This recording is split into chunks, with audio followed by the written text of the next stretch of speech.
നമസ്കാരം. ഇന്ന് ഞാൻ പറയുന്നത് മക്കളില്ലാത്തവർക്ക് എല്ലാ അർത്ഥത്തിലും നല്ല സദ്ഗുണങ്ങളടങ്ങിയ സൽസന്താനം ജനിക്കുന്നതിനും അതുപോലുള്ള നമ്മുടെ ഉള്ള മക്കൾക്ക് ആയുസ്സും ആരോഗ്യവും ഉയർച്ചയും അവർക്ക് ജീവിത വിജയം ഉണ്ടാവാനും പറ്റിയ പരിഹാരങ്ങളാണ്. അപ്പോൾ ഇത് മക്കളില്ലാത്തവർക്കും അല്ലെങ്കിൽ മക്കളുണ്ടായിട്ട് അവർക്കൊരു ഉയർച്ചയില്ലാത്ത വിഷമിക്കുന്നവർക്കും ഇത് ഒരുപാട് ഗുണം ചെയ്യും. അപ്പം എനിക്ക് പറയാനുള്ള കാര്യം, നമ്മളിപ്പോൾ വീഡിയോ തുടങ്ങിയിട്ട് ഇപ്പം 5-6 മാസമായി. ഒരു വർഷം തികയുന്നതിന് മുന്നേ 1000 സബ്സ്ക്രൈബേഴ്സ് അല്ലെങ്കിൽ 500 സബ്സ്ക്രൈബേഴ്സ് എന്നുള്ളൊരു നേട്ടം ഞാൻ ആഗ്രഹിക്കുന്നുണ്ട്.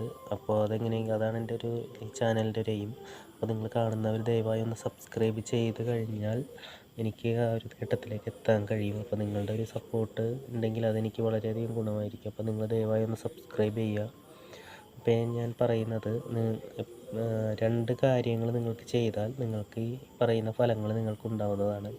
ഒന്നാമത്തെ കാര്യം, നിങ്ങൾ മുരുകനെ ഭജിക്കുക. അതായത് ദിവസവും രാവിലെ കുളിച്ച് ശുദ്ധിയായ ശേഷം കുലദേവതകളെ നന്നായി സ്മരിക്കുക, ഗണപതിയെ നന്നായി പ്രാർത്ഥിക്കുക. എന്നിട്ട് മുരുകൻ്റെ ഏതെങ്കിലും ഒരു സ്തോത്രം, ഇതൊരു ചൊവ്വാഴ്ച തുടങ്ങണം. സുബ്രഹ്മണ്യ പഞ്ചരത്നം വളരെ നല്ലതാണ്, ഒരു 6 തവണ ജപിക്കുന്നത്. അല്ലെങ്കിൽ സുബ്രഹ്മണ്യ ഭുജംഗം 1 തവണ ജപിക്കുന്നത്. അല്ലെങ്കിൽ സുബ്രഹ്മണ്യ അഷ്ടോത്തര ശതനാമാവലി 1 തവണ ജപിക്കുന്നത്. ഇതിലേതെങ്കിലും ഒന്ന് ജപിക്കുന്നത്. ഭുജംഗവും അഷ്ടോത്തര ശതനാമാവലിയുമാണെങ്കിൽ 1 തവണ മതിയാവും.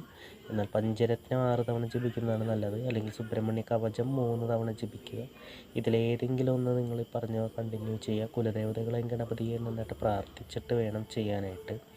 അപ്പോൾ നിങ്ങളിത് കണ്ടിന്യൂ ചെയ്ത് ചൊവ്വാഴ്ച മുതൽ ചെയ്തു വരുന്നത് നിങ്ങൾക്ക് ഒരുപാട് ഗുണം ചെയ്യും. ഇനി നിങ്ങളിത് കൂടാതെ മറ്റൊരു കാര്യം ചെയ്യണം. നിങ്ങളുടെ വീട്ടിനടുത്ത് വിഷ്ണു ക്ഷേത്രമുണ്ടെങ്കിൽ, അല്ലെങ്കിൽ വിഷ്ണു പ്രാധാന്യമുള്ള ഏതെങ്കിലും വിഷ്ണുവിൻ്റെ അവതാരമൂർത്തികളുടെ ക്ഷേത്രം ഉണ്ടെങ്കിൽ, ശ്രീകൃഷ്ണനോ ശ്രീരാമനോ അങ്ങനെ ഏതെങ്കിലും വൈഷ്ണവ ക്ഷേത്രം ഉണ്ടെങ്കിൽ അവിടെ വ്യാഴാഴ്ചകളിൽ ദർശനം നടത്തി നിങ്ങൾ തൃക്കൈവെണ്ണ നേദിക്കുകയും ഓം നമോ നാരായണായ എന്ന മന്ത്രക്ഷേത്രത്തിൽ നിന്ന് പരമാവധി ചൊല്ലുകയും പ്രാർത്ഥിക്കുകയും ഒരു 4 പ്രദക്ഷിണം വയ്ക്കുകയും ചെയ്യുന്നത് വളരെ ഗുണം ചെയ്യും. ഈ 2 കാര്യങ്ങൾ നിങ്ങൾ ചെയ്തു വന്നാൽ നിങ്ങൾക്ക് മക്കളില്ലാത്തവരാണെങ്കിൽ നല്ല സൽഗുണങ്ങൾ തുടങ്ങിയ സൽസന്താനങ്ങൾ നിങ്ങൾക്കുണ്ടാവും. എല്ലാവിധത്തിലും നല്ല ദീർഘായുസ്സും ഐശ്വര്യവും ഉയർച്ചയുള്ള കുഞ്ഞുങ്ങളായിരിക്കും നിങ്ങൾക്ക് ജനിക്കുന്നത്. അതുപോലെ ഇനി മക്കളുണ്ടായിട്ട് അവർക്ക് ഉയർച്ചയൊന്നും ഇല്ലെങ്കിൽ, അല്ലെങ്കിൽ അവർക്ക് ഇടയ്ക്കിടയ്ക്ക് ഇങ്ങനെ രോഗങ്ങളും പ്രശ്നങ്ങളൊക്കെ ആണെങ്കിൽ നിങ്ങൾ ഈ 2 കാര്യങ്ങളൊന്ന് ചെയ്ത് നോക്കുക. അപ്പോൾ അവർക്ക് നല്ല മാറ്റങ്ങൾ അനുഭവിക്കാൻ തുടങ്ങും. അവരൊരിക്കലും ദോഷങ്ങളുള്ളവരോ ഉപദ്രവകാരികളോ ഒന്നും ആവില്ല. അവർ വീടിനും നാടിനും സമൂഹത്തിനും ഗുണങ്ങളുള്ള, എല്ലാവരും മാനിക്കപ്പെടുന്ന വ്യക്തിത്വമുള്ളവർ തന്നെ ആയിരിക്കും.